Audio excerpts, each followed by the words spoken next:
the British. That's really who, again, it's so hard to do. And people get mad, you know? World War II, what the Jews went through, boom, boom, boom, boom. Remember, my people saved them, bro.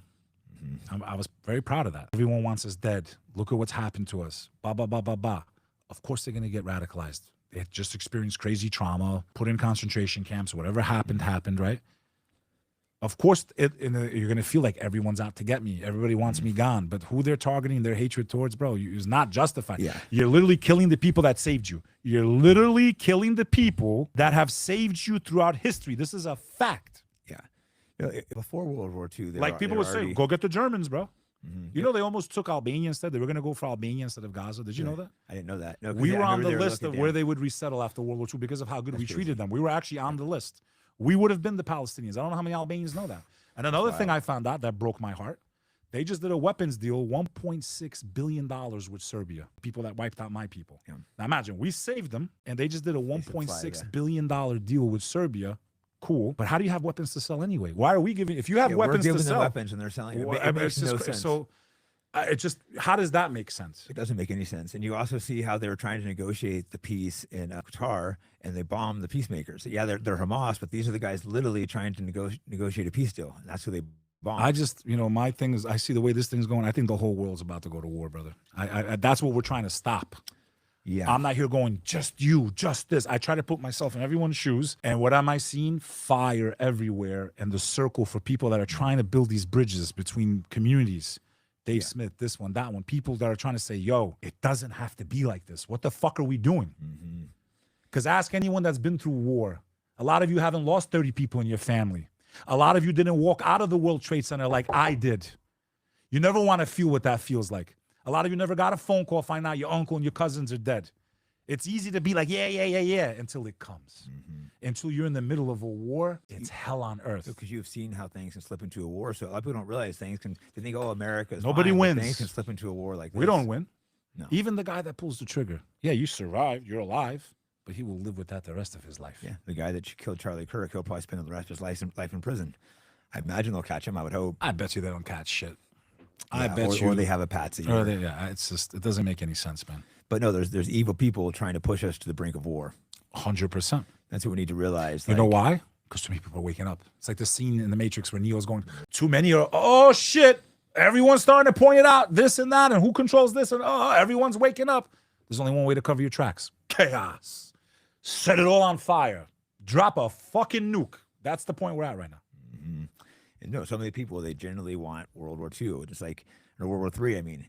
And a lot of it's being driven by Israel and Americans backing. Like, they really want to build the third temple, the red heifer. It's pretty wild. Like, people truly believe this. And, you know, people high up in American government and Israeli government.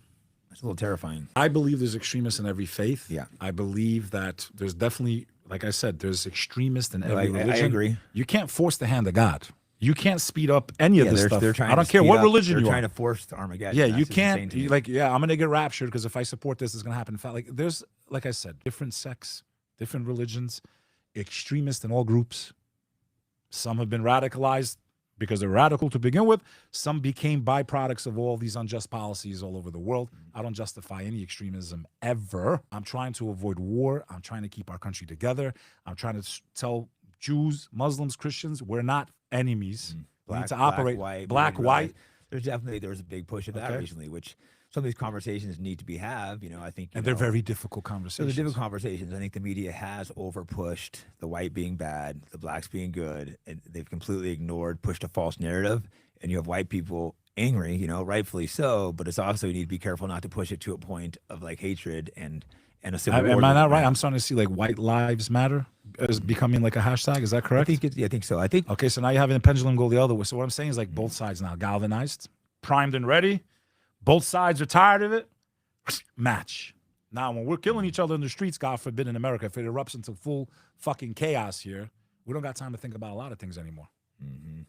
No, we don't want that. We have about 10 more minutes before we wrap up. So let's give a podcast, right? Why don't you give a little plug for your podcast, what you talk about on it, so how you got that going? Jake, what's so crazy is that since 2019, I started a show called The Comeback Team, which was to do what I always wanted to do, was interview people about their lives. I swear to God, did not want to talk about politics. did not Me want to neither. talk about religion. I swear to God, because I knew how divisive it is. I get death threats every day, Jake. Imagine I'm someone saying we can all get along. Shit. no, I get them Now I too. know how Dr. King felt. Fuck. And they killed him. I started this podcast to inspire people to never give up because of all the tragedies I've been through in my life. War, 9/11, my brother, my older brother, my uncle, but I call him my older brother because he raised me. He died in a car accident. And I finally understood why people give up.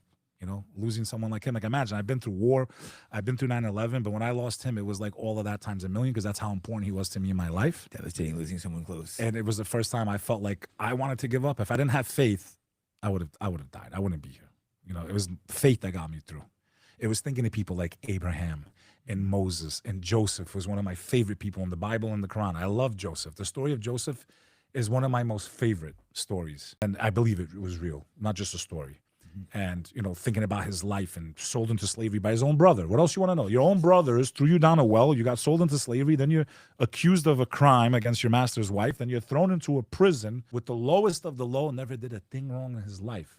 There's wisdom there that horrible things can happen to you because it's the test that God put before you. And you have that faith. And what does God do? He takes him from the bottom of that prison and makes him the most powerful person after the king of Egypt.